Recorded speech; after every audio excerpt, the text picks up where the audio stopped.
Zaman dahulu kala, hiduplah seorang pangeran di sebuah kerajaan yang besar bernama Valois.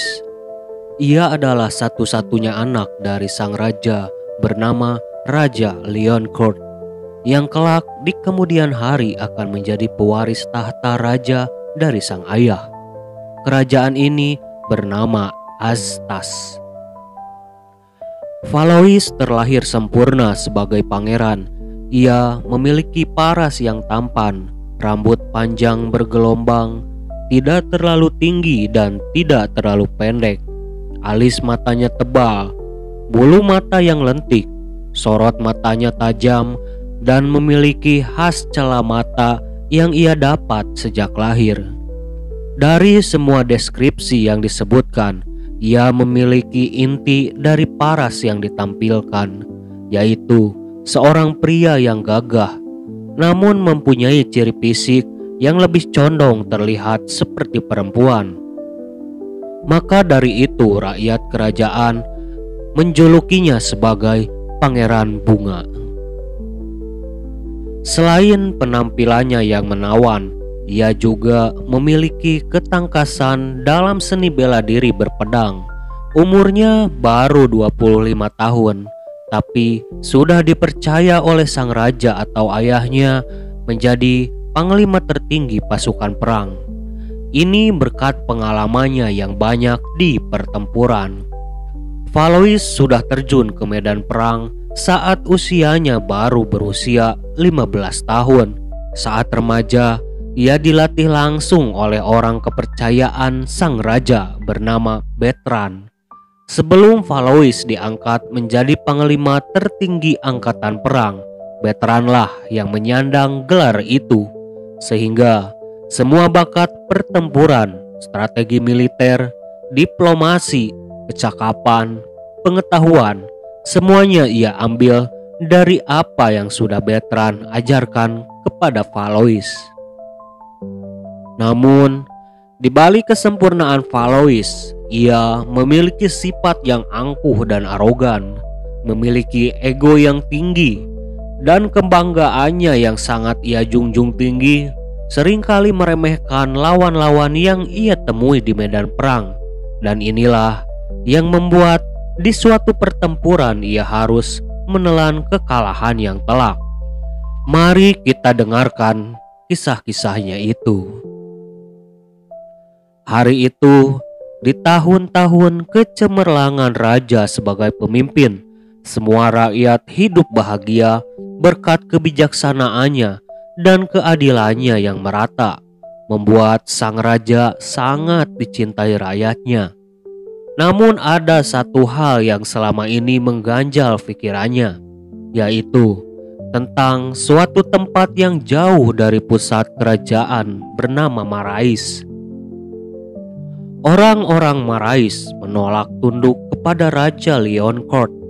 Hal ini dikarenakan rakyat Marais memiliki kesetiaan yang tinggi terhadap raja sebelumnya, yaitu ayah dari Raja Leoncourt yang bernama Raja Antoni. Jadi, setelah Raja Antoni wafat, rakyat Marais merasa tak punya kewajiban untuk melayani Raja Leoncourt. Meskipun di tahun-tahun kepemimpinannya, Raja Leoncourt mempunyai segudang prestasi dan kuat, entah karena alasan apa mereka tetap tidak mau tunduk dan lebih memilih menjauh dari kerajaan dan mendirikan sebuah wilayah bernama Marais. Mereka tidak mau lagi terikat dengan kerajaan dan mereka berkeinginan untuk hidup bebas. Raja Leon sangat khawatir dengan wilayah ini karena di dalamnya diisi oleh orang-orang yang kuat. Mereka diisi oleh sebagian besar para mantan kesatria Raja Antoni yang dulu bertempur bersama untuk melakukan ekspansi demi kemajuan kerajaan. Raja Leon khawatir jika Marais ini dibiarkan, maka akan memicu pemberontakan di masa depan terhadap kerajaan. Karena menurut laporan dari intel kerajaan, Setelah 10 tahun kematian dari Raja Antoni, wilayah ini berkembang dengan pesat, memiliki banyak desa, didukung dengan sumber daya alam yang melimpah, dan tentunya dengan prajurit-prajurit kuat yang terlatih. Maka karena hal ini, Raja Leoncourt memerintahkan Valois untuk menaklukkan wilayah Marais, dibantu oleh Bertrand yang saat itu juga menjadi penasihat raja dan penasihat militer. Valois dengan kesadaran penuh menyetujui permintaan ayahandanya ini. Ia sudah jengkel dengan cerita-cerita tentang rakyat Marais karena selama Raja Leoncourt berkuasa, belum sekalipun raja memerintahkan untuk melakukan invasi ke sana. Raja lebih cenderung melakukan negosiasi dan pendekatan emosional karena raja masih menghargai mereka sebagai bagian dari kesatria Raja Antoni yang dahulu ikut berjuang demi kejayaan kerajaan. Di sini Valois sangat berapi-api terhadap orang-orang Marais. Ia ingin menunjukkan neraka terhadap mereka atas pembangkangannya selama ini terhadap raja dan negara. Tak main-main, raja di sini menurunkan 10.000 pasukan inti untuk menaklukkan wilayah ini. Ini dikarenakan menurut intel kerajaan bahwa orang-orang Marais telah banyak menyerap banyak kekuatan dari daerah di sekitarnya untuk menambah pasukan dan memperkuat wilayahnya. Di hari itu bertepatan dengan hari ulang tahun Raja Leoncourt yang ke-70 tahun, Valois dan pasukannya berangkat menuju Marais. Jarak antara pusat kerajaan ke Marais ditempuh dengan 3 hari perjalanan. Di hari ketiga, di malam sebelum pertempuran, Valois dan pasukan mendirikan kemah di sebuah wilayah yang sudah dekat dengan Marais. Di malam itu pun, Valois mendiskusikan strategi perang dengan Bertrand. Terjadi perdebatan kecil saat perencanaan strategi tersebut. Valois memilih untuk langsung menyerbu bersama pasukan elit miliknya, dan ia meminta 9.000 pasukan yang lainnya untuk duduk manis saja menonton pertempuran dan menyiapkan 9.000 pasukan itu untuk bertahan jika pertempuran ini berubah menjadi pengepungan dan meminimalisir korban. Hal ini jelas ditentang oleh Bertrand karena Bertrand beranggapan pihak kerajaan tidak sepenuhnya mengetahui kekuatan pasti dari Marais seperti jumlah pasukan, logistik, senjata, dan faktor penunjang perang lainnya. Bertrand lebih memilih untuk serbuan langsung dengan cepat. Namun Valois tetap dengan pendiriannya karena dia dan 1.000 pasukannya adalah pasukan elit kerajaan garda terdepan pelindung raja. Valois bersitegang dengan Bertrand. Valois mempertanyakan penyangkalan yang diusulkan oleh Bertrand. Valois berujar, "Ada apa denganmu, Bertrand? Bukankah aku dan 1.000 pasukanku pernah berkali-kali menaklukkan kerajaan besar, dan kau tak melepaskanku untuk wilayah sekecil ini?" Bertrand menjawab, bukan karena tak percaya, tapi kekuatan Marais dihuni oleh kesatria Raja Antoni, dan pemimpinnya Edward Baron adalah tangan kanan dari Raja Antoni. Bahkan Bertrand pun mengakui bahwa Baron masih jauh di atasnya. Namun mendengar penjelasan dari Antoni tersebut tak membuat Valois gentar. Ia tetap akan berangkat dengan 1.000 pasukannya saja. Bertrand tidak bisa berbuat apa-apa lagi karena meskipun Valois adalah muridnya, namun kini ia adalah komandannya yang harus ia patuhi. Esok hari pun datang. 10.000 pasukan tiba di dekat gerbang kota Marais.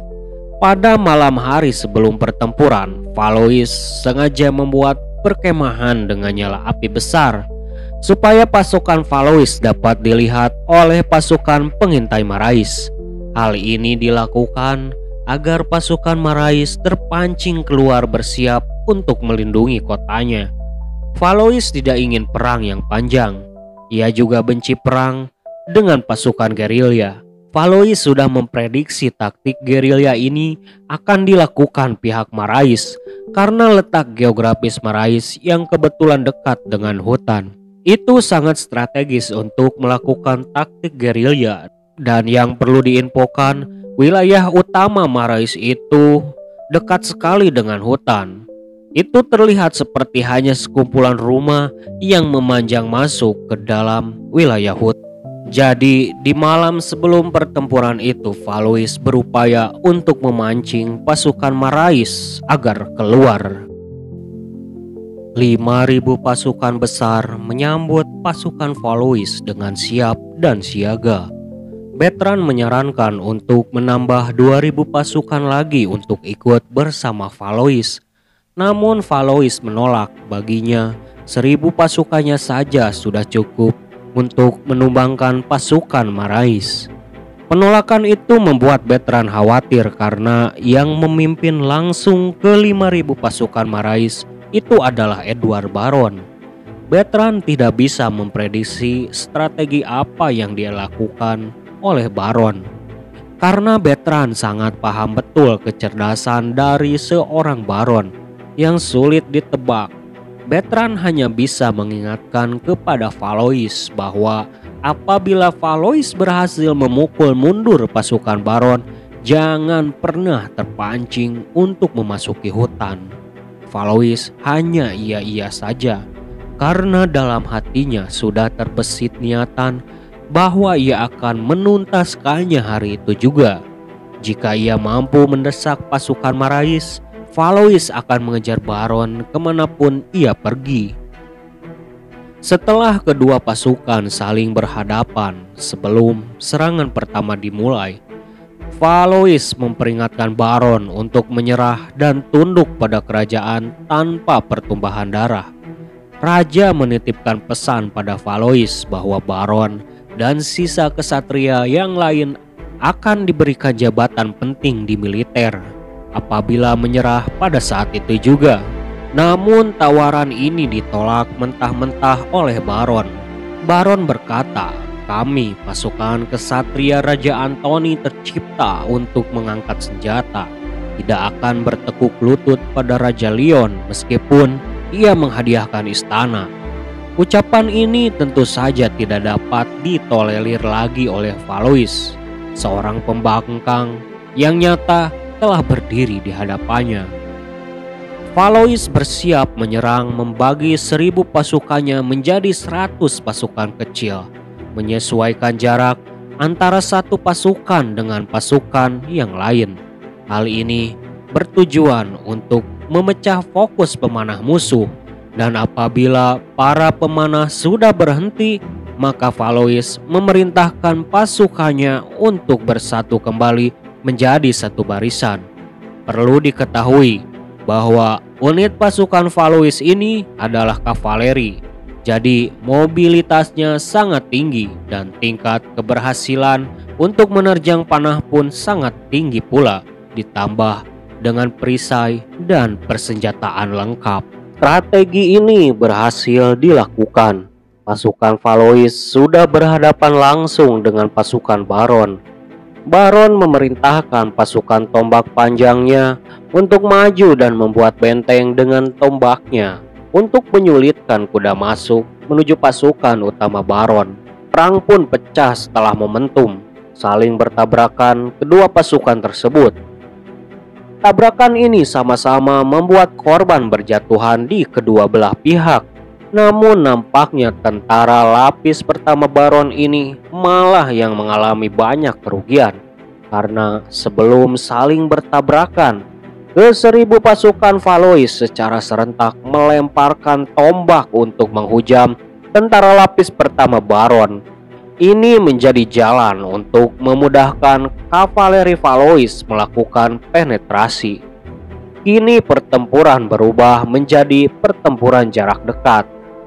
Di kejauhan, Bertrand memperhatikan jalannya pertarungan dan terlihat jelas olehnya bahwa pertempuran ini akan dimenangkan oleh pasukan Valois. Namun Bertrand merasakan perasaan yang kurang baik akan hal ini. Pasukan Baron seolah tidak dapat mempertahankan keunggulan jumlah dan kejadian ini berlangsung dengan cepat. Padahal pasukan itu dipimpin langsung Baron. Singkat cerita, pasukan Baron terpukul mundur dan banyak dari pasukannya yang tewas. Sisa-sisa pasukan berlarian ke arah hutan, termasuk Baron. Melihat kejadian ini, Valois mengirim pesan kepada Bertrand lewat utusan. "Patuhi perintahku, apapun yang terjadi, jangan ikuti aku.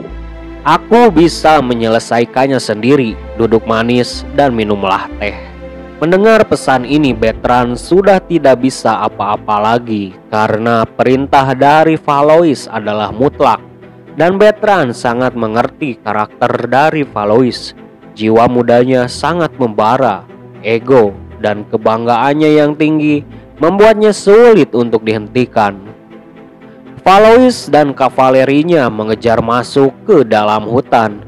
Para prajurit Marais yang terkejar dan tercerai-berai ditebas sampai habis. Hutan itu tak terlalu lebat hingga beberapa pasukan kavaleri masih bisa memburu pasukannya yang tersisa sambil membawa kudanya.